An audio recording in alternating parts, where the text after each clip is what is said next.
Good Wednesday morning and welcome back to Commentators Corner, episode number 13 here today. Brendan Preisman and Tyler Reedy with you. Once again, Brendan, prep football is over, but college basketball taking its place, so we're still busy just the same. A lot to talk about here today. Yeah, and that's before we get to the fact that high school basketball starts later this week or early next week for a lot of teams as well. So, yeah, we definitely got a lot to talk about. College football indeed is in full swing. Unfortunately, my Bijan Robinson for Heisman campaign has fizzled out, as have the Longhorns, but luckily we don't have to talk about them anymore because they're no longer in the title picture. So instead, let's just get right into it. Interesting week last week. None of the top teams really separated themselves except for Georgia, but then again, they've already separated themselves. What game stood out to you from last week? Yeah, so as you said, a lot of questions still remain unanswered in that top 5, top 8, but we did have some big games. 9th-ranked Wake Forest did fall to North Carolina in a shootout. 58-55 was the final. Wake had a 45-27 lead at some point, but that potent Carolina offense got the job done. Nebraska kept it close against 5th-ranked Ohio State, but of course ended up losing 26-17. Purdue pulled the upset again on a top 3 team, third time in the last 4 seasons. Yep, they took down 3rd-ranked Michigan State 40-29 in West Lafayette, so that shakes things up a little bit. 14th-ranked Texas A&M beat 13th-ranked Auburn 20-3. They move up to 11. 6th-ranked Cincinnati needed a goal line stand to hang on to beat Tulsa 28-20, so they remain undefeated. Arkansas took down 17th-ranked Mississippi State. Tennessee beat 18th-ranked Kentucky in a shootout, 45-42. So some chaos in the SEC. And Alabama almost lost too. Alabama, 2nd-ranked team, only 20-14, the victory over LSU. So their leading rusher had 18 yards. Yeah, much closer than expected there. But looking ahead to Week 11, we've got the college football playoff, second college football playoff rankings came out last night. Neither of us liked it. Yep. Georgia remains number 1. That's undisputed. Alabama, despite the ugly performance against LSU, is still at number 2.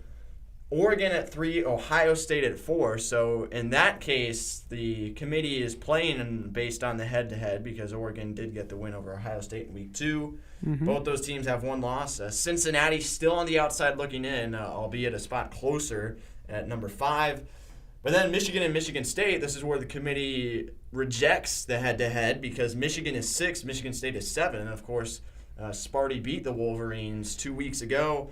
Oklahoma at 8, Notre Dame at 9, Oklahoma State at 10 to round out the top 10. So there you go.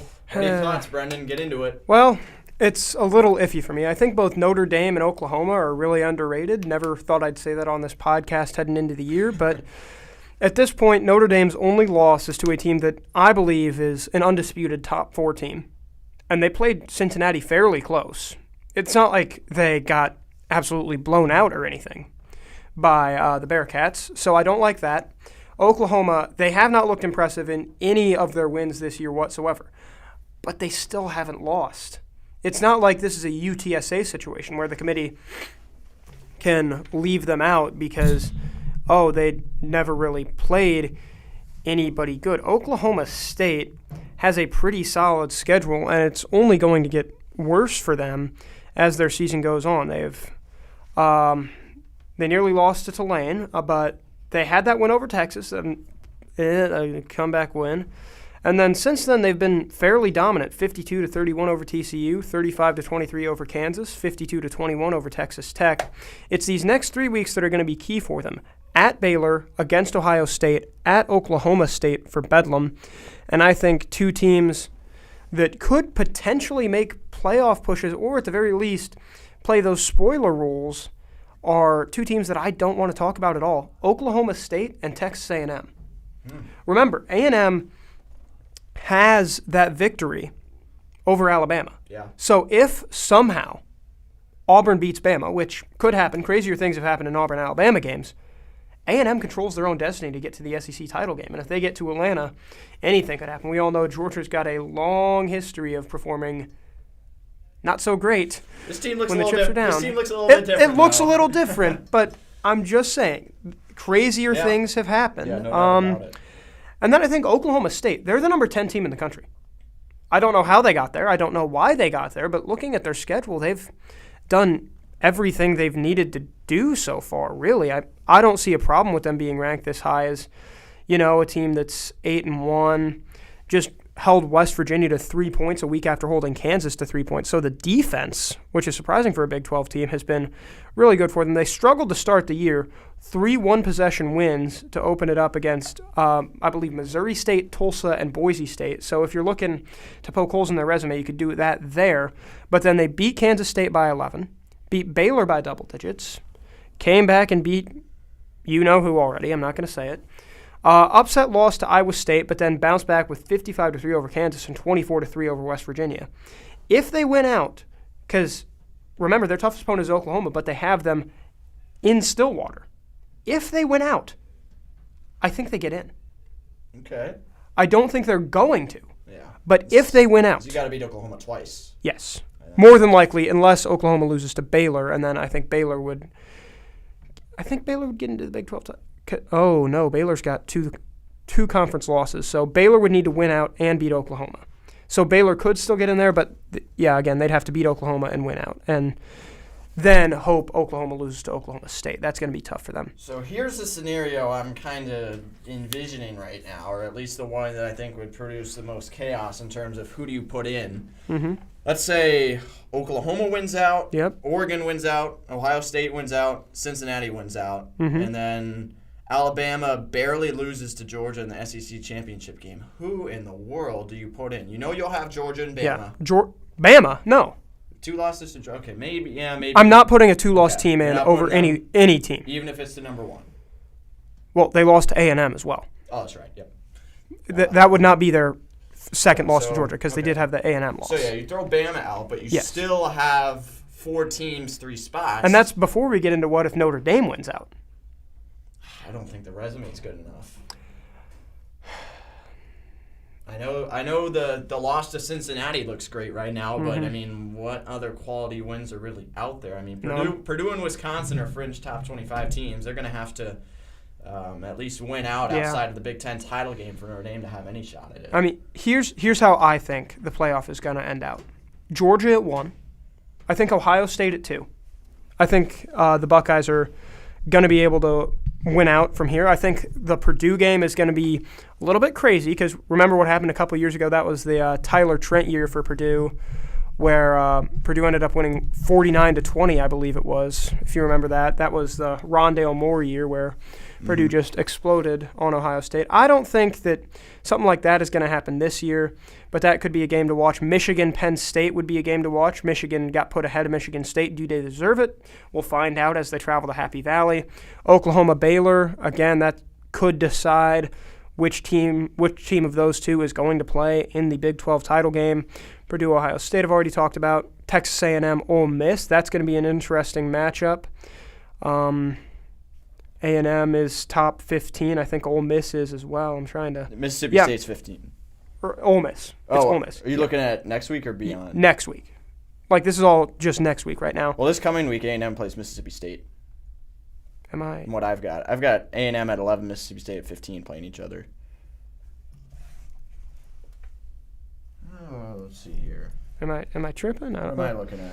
I don't know what you're looking at. And then I wrote it. I wrote down Mississippi State instead of Ole Miss. Mm-hmm. And then NC State plays Wake Forest in a game that could decide potentially the ACC title. Wake Forest not out of this yet if they can win out. They're out of it, but... Well, I think they're in a similar spot to Notre Dame in terms of not having impressive wins, and their loss isn't very great at all because North Carolina's not ranked. So there are a lot of games with playoff implications over the next few weeks as well. Oregon-Utah. Yeah. That's going to be a tough game for the Ducks. Yeah, that could make things a lot easier in terms of choosing the 3 and 4 for the playoff if Oregon can just lose. But but if they dominate that game, then it suddenly becomes a lot easier to put them in, unless, of course, some Pac-12 craziness happens, which it's likely to. Pac-12 after dark. Other important Week 12 games, Michigan State, Ohio State. I think Ohio State's going to take that one, especially because it's in Columbus. So I'm not too concerned for the Buckeyes there, and I think that that's going to be the game that takes Michigan State out of the national title race and potentially Kenneth Walker out of Heisman consideration. I don't think it should, but I think it probably will. And then SMU Cincinnati. SMU is by far the toughest opponent Cincinnati has left this year. Cincinnati has to go out there and dominate them if they're going to get any respect from the committee, because at this point, that's basically the one opportunity they have left to make an impact on the committee. My playoff right now, here's how I think it's going to shake out. You're going to have undefeated Georgia at number 1. You're going to have 12-1 Ohio State at 2. 12-0 Cincy at 3. And then 12-1 Oklahoma at 4. 12-1 Oklahoma over, do you think Oregon wins out?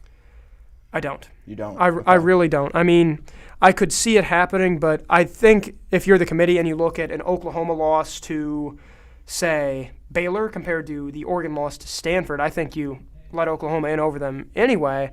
And, you know, Oregon, they do have that really quality win over Ohio State, but haven't looked great since then. Lost to Stanford, surviving Cal and UCLA.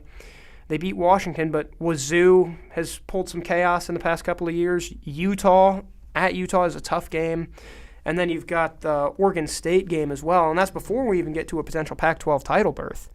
I think that Oregon, Notre Dame, and one of the Michigan teams finish us out at 5, 6, 7, but I don't think any of the three should get in. Yeah. Whether they will, that's another story, but I don't think they should. Yeah, if Oregon is to lose, I'd fully agree with that top 4.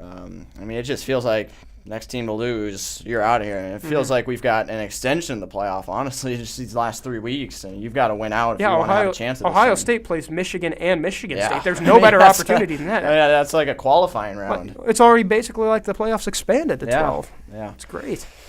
So the only thing tougher than picking the college football playoff is picking the NFL. We did I should bad. say the only thing more contentious. Yep, tougher as well. We both went 8-6 this past We week. did bad. So that means that I still hold a 1-game lead over Brendan, but we've got a big slate of games here in week number 10. Oh boy. Starting with the Thursday nighter tomorrow, the Baltimore Ravens visit the Miami Dolphins. This one's pretty easy for me. Yep. Miami's been playing slightly better football as of late, but Baltimore's hot. Lamar Jackson's playing well. 31-17 Ravens. Yep. I've got 2 new narratives I'm going to introduce on this podcast. One of them I'll introduce in the NBA section.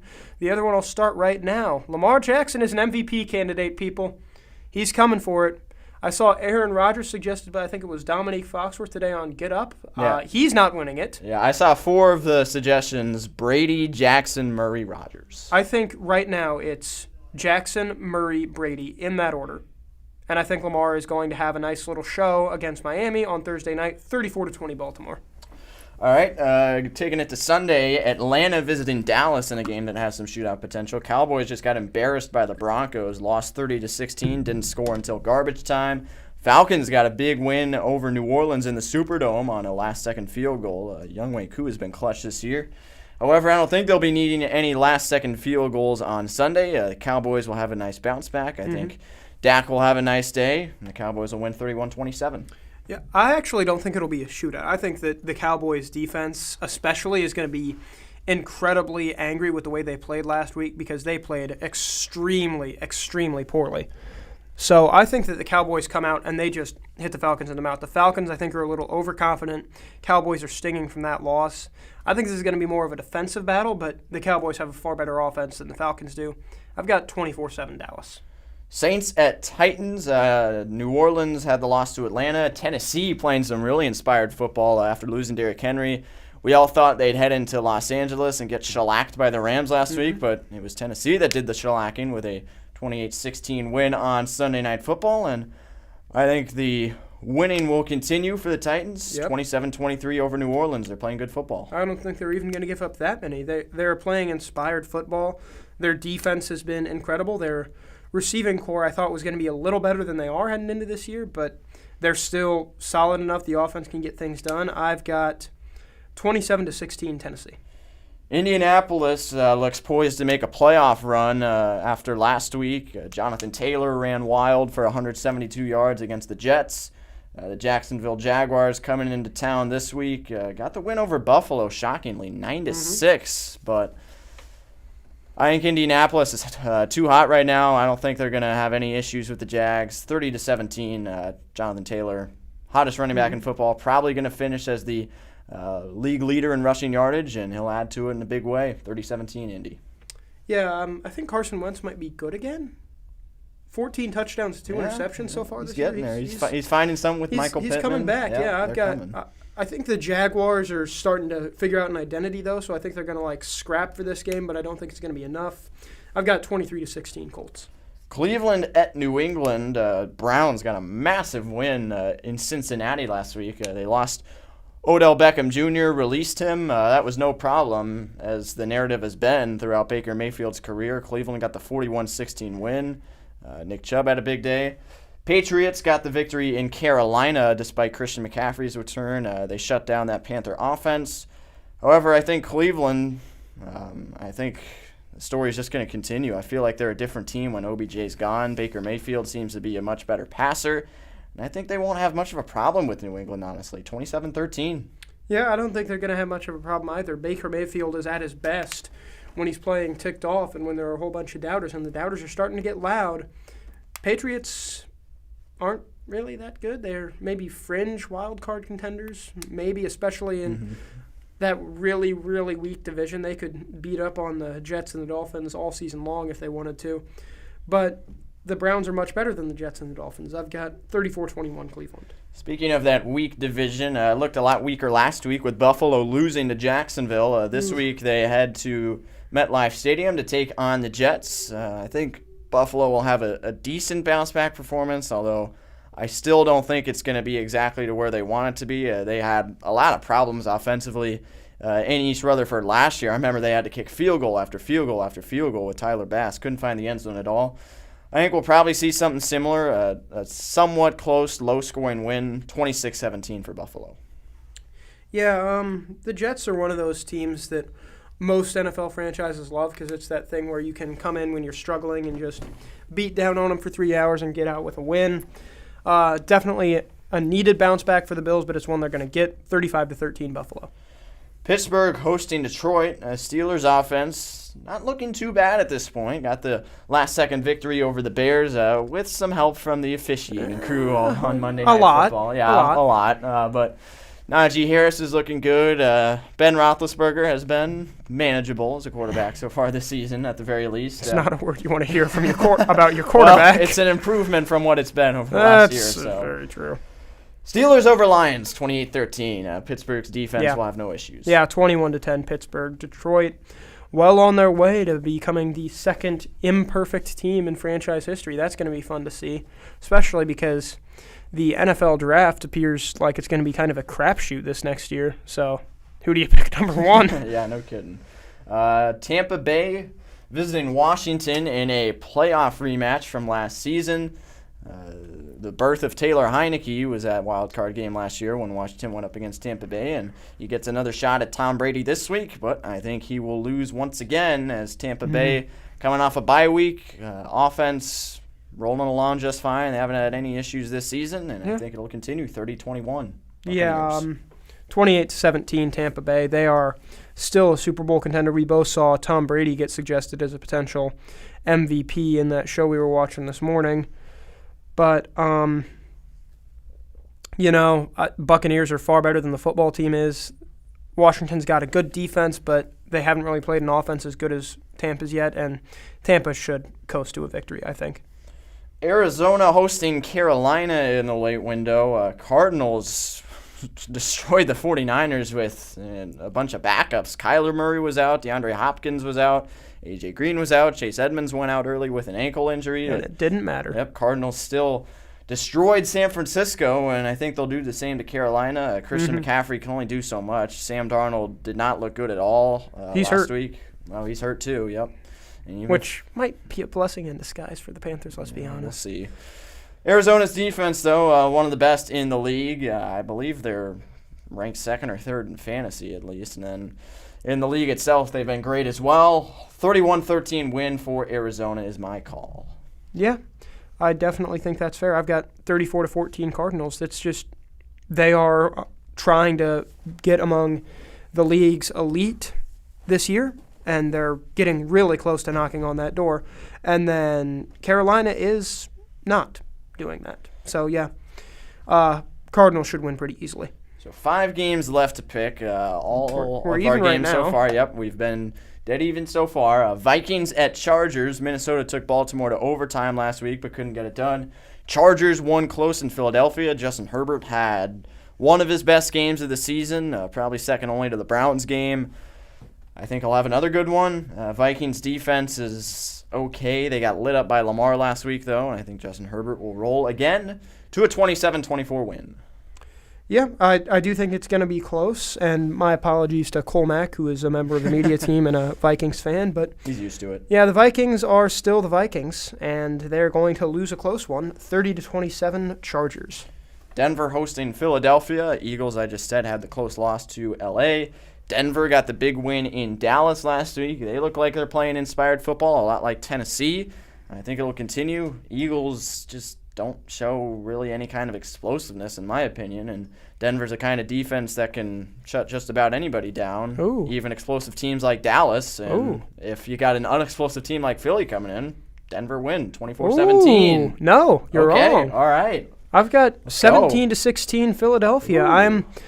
I think it's going to be a tight game, but I think that the game against Dallas was a fluke. You combine an overconfident Dallas team with a Denver team that's got nothing to lose. So now that flips a little bit. You've got an overconfident Broncos team. I think slightly. I think that Dallas win made a lot of Broncos fans and players really think that they could be something. But I think that Philly's pretty good. I know Jalen Hurts is good. He's good enough to get the win in Denver, and I think he's going to 17-16. Well, I might have to bench Jalen Hurts in fantasy this week so I can root for Denver. Oh, wow. Well, there's our first You difference. would do that. Yeah, I know. I mean, I've got a pretty easy matchup this week. We'll see how it goes. But Green Bay hosting Seattle in the final 3 o'clock Central Time game. Seattle, I mean, Lambeau Field has been a house of horrors the last few times for Russell Wilson and the gang. And Aaron Rodgers supposed to be coming back. Devontae Adams obviously still in the picture. And Green Bay, after an ugly, sloppy loss to Kansas City last week, will bounce back in a big way with a 34-17 win over Seattle. I think it'll be a little bit closer than that. Okay. I think it's going to depend on the state of the quarterbacks, Russell Wilson and Aaron Rodgers, if Rodgers even plays. But as you pointed out this morning, Russell Wilson performs very, very poorly in Lambeau Field, and I think that's going to be enough to get the Packers the win. I think it's going to be close, but I do think they get it 28-24. Sunday Night Football on NBC, Kansas City visiting Las Vegas. Chiefs and Raiders, both of the two times Kansas City and the Vegas Raiders have met. They've been two great games, one possession, high-scoring shootout, last-second wins, and I think this one should be pretty similar, a little bit less scoring, but Kansas City, I don't know whether or not they've turned a corner. The last drive looked solid, clinching the game with the pass to Tyreek Hill at the end of the Packer game, but offense, again, was not good. Patrick Mahomes had one of the worst days of his career, but Raiders aren't doing too hot either. Got shut down by the Giants a week ago. I'll take Kansas City 27-23 because, I mean, they're starting to run out of time, honestly. They've got to start stacking up wins, and I think this is the time to do it. Yeah, I agree. I think that Kansas City might finally be turning a corner. I think that Packers win is fairly important for a team that, quite frankly, needed some confidence, needed a shot in the arm. And I think that's going to be enough for them to get a close win against a very solid Raiders team. I've got 24-21 Kansas City. Finally, Monday Night Football, a divisional battle in the NFC West. The Los Angeles Rams coming off the ugly loss to Tennessee, heading up to San Francisco to take on the 49ers, coming off the ugly loss to Arizona. So who wins it? I've got LA 30-23. I think the offense is just a little bit better despite George Kittle being back for San Francisco. Cooper Kupp, Matthew Stafford, best duo in the league right now, quite frankly, and I think they'll continue to roll up in Santa Clara this week. Yeah, your prediction is just 2 points off of mine. I've got 31-24 Los Angeles, and I think they might just be the best team in football. Really? I think they're close. Yeah. Like they're up there. To be honest, who do you have ahead of them? It can't be anybody in the AFC. Yeah. Buffalo, we'll have to see whether or not the Buffalo just lost to Jackson. Well, the question is whether or not that was a fluke. So that was just one game. Buffalo's been it could be, but solid otherwise. I'd consider Buffalo. I'd consider Baltimore. I think the Chargers. You would. You would consider Baltimore and their MVP candidate, Lamar Jackson. Interesting. Yeah, I'm fine with it. He's looking a lot better than he did a month ago when we first had this debate. Let's see. Arizona's still up there. I mean, they're 8-1. I don't have a problem with Arizona right now. I don't either. Green Bay. I mean, honestly, they should be 8-1, right? I mean, if they had Aaron Rodgers, they would have beaten Kansas City. So yeah, but they don't. Well, they're getting him back. So are you really willing to risk that Rodgers will be healthy for an extended month or two long playoff run? And I don't mean healthy like injury. In terms of COVID? Yes. I mean, how many times can he go back on the list? I don't know. I guess there's only one way to find out, but I think Green Bay will be all right as long as they have 12 at the helm. So there you go. Week 10 NFL picks. All eyes will be on the Philadelphia-Denver game to see whether we tie it up or whether I take a 2-game lead on Brendan. So with that in the books, we'll move on to college basketball because regular season play got started last week. The 3 Nebraska teams, rather. We'll start with UNL and Creighton. Huskers lost 75-74 to Western Illinois. That's not a great start to the season for Nebraska ball. Creighton, a lot closer than it probably should have been, but a win nonetheless over Arkansas Pine Bluff, 90-77. And then UNO got the victory 67-57 over Hastings. So 2-1 for the state of Nebraska last night. And then just some national news. 17th-ranked Ohio State needed a buzzer-beating layup to beat Akron 67-66. 15th-ranked Houston had to beat Hofstra in overtime, so a couple near upsets. And then there was an upset, actually, as Navy took down 25th-ranked Virginia 66-58. And then a couple of the bigger games at Madison Square Garden last night. 3rd-ranked Kansas beat Michigan State 87-74. And then 9th-ranked Duke over 10th-ranked Kentucky 79-71. Yeah, Duke's freshman class looks really good. This kind of reminds me of that team from 2018, I believe it was, when they had Zion Williamson, R.J. Barrett, and Reddish. Yeah, Cam Reddish. I forgot what happened to him, to be honest. Even Trey Jones is like the 4th guy on that team. That was a team that gained like a lot of regular season buzz and almost crashed the Final Four. So I think this Duke team is similar to that. And then, a lot of local news nationally. Know your faces, well. Yeah. John Tange, the Omaha Central grad, had 31 for Colorado State. Frankie Fiddler, for that UNO team, led them in scoring as a true freshman. His first game out of Bell West, 17 points, including 5 of 9 from the field and 6 rebounds for Fiddler. Chucky Hepburn, starting point guard for Wisconsin.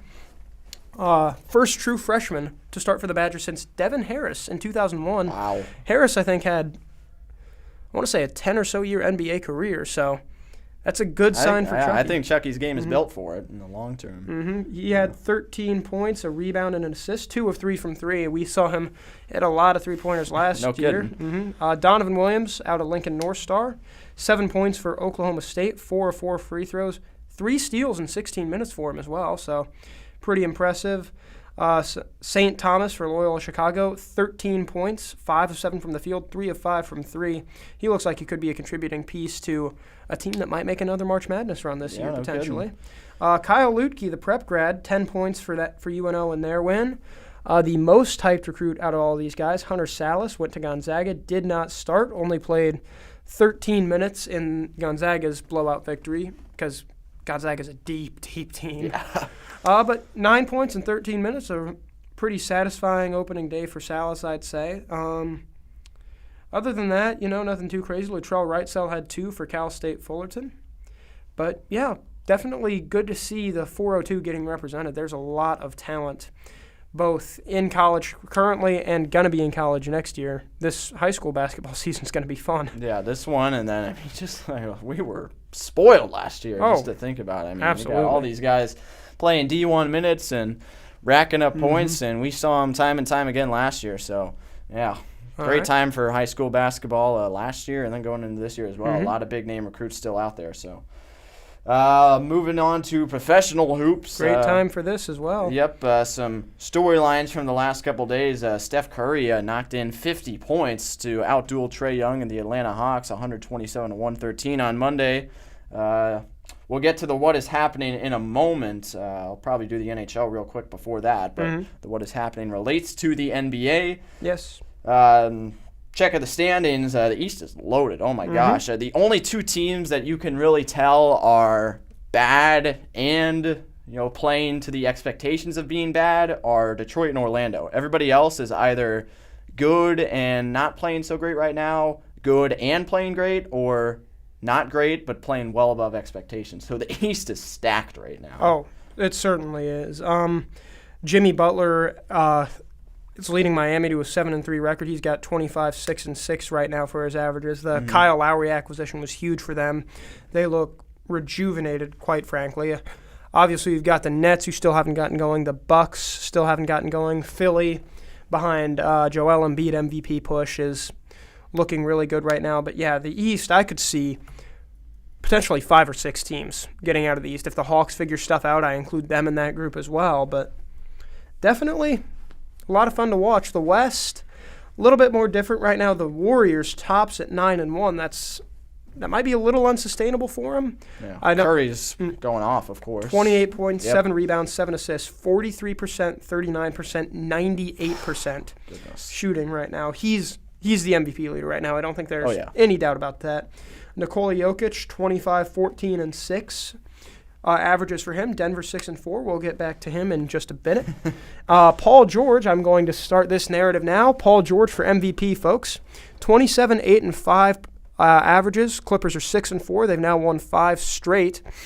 And he is the leader of a team with very low expectations that could potentially screw up a lot in the Western Conference playoff race.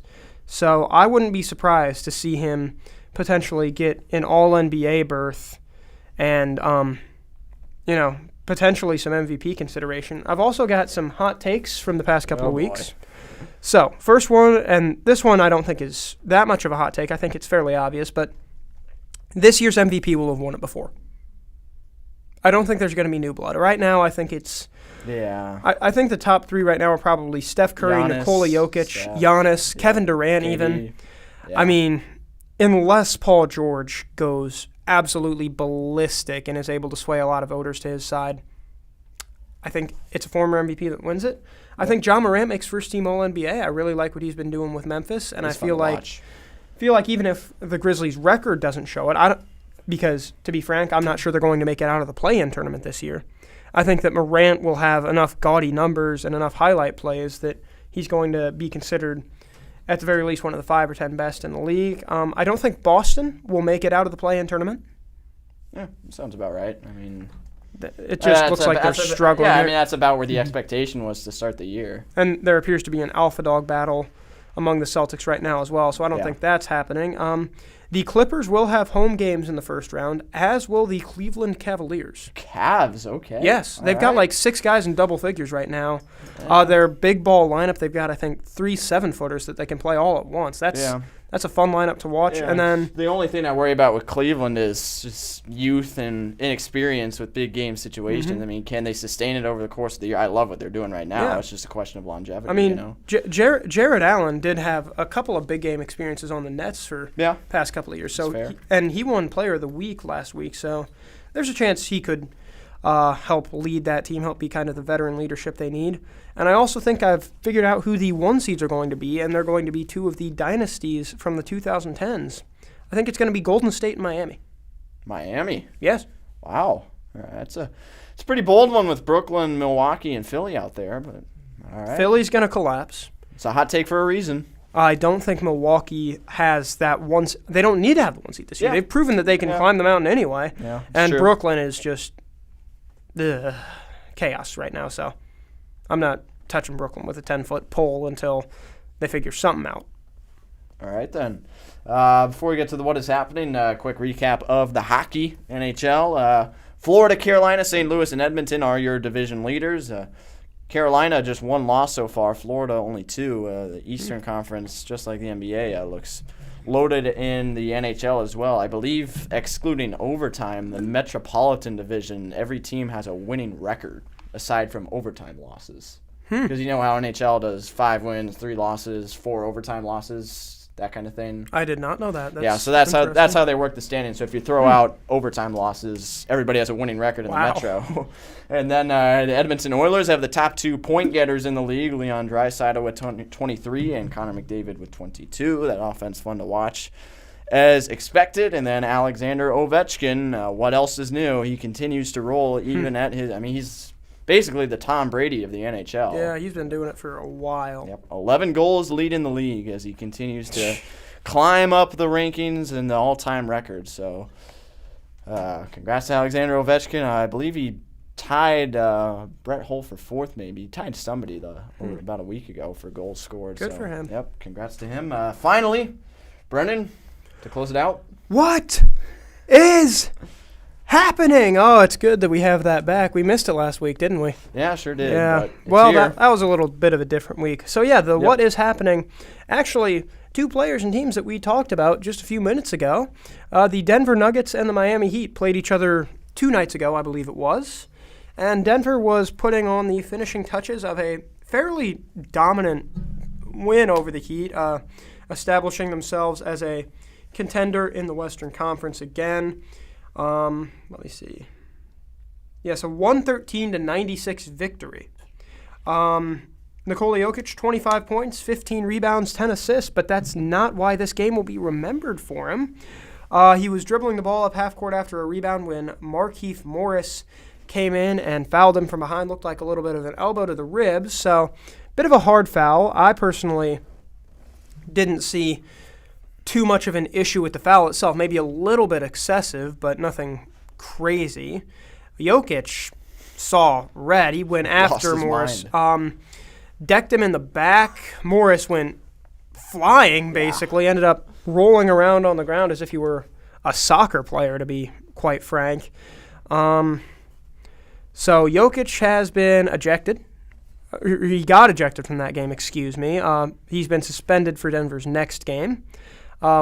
Jimmy Butler of the Heat got fined for screaming. Yeah, like a lot of screaming. A lot of screaming. Yeah, a lot of screaming in the direction of Nikola Jokic. And now Markieff Morris, his twin brother Marcus, and Jokic's older brothers are having a Twitter fight. Oh my gosh! Where basically Morris said, "We're built different," and then the Jokic brothers are like, "Okay, come fight us," basically. Nice.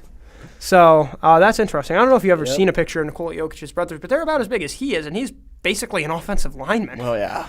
So I don't want to mess with them. Yeah, I was watching a little bit of Inside the NBA last night when I probably should have been sleeping. But they had the guys talk about that, and Shaquille O'Neal and Charles Barkley basically said, like, you come after a big guy. Stuff like that is going to happen. You can't just hit someone from behind like that with a hard foul and expect nothing to happen. So I'm not saying what Jokic did was a good thing or the right thing to do, but I can understand where he came from. And it's certainly going to be interesting to see the next Nuggets-Heat game. Supposedly Jokic's brothers bought tickets. Ooh, okay. So that's going to be fun. Yeah. I guess that'd be in Miami, right? Yeah. Yep, so it's going to make the trip down there.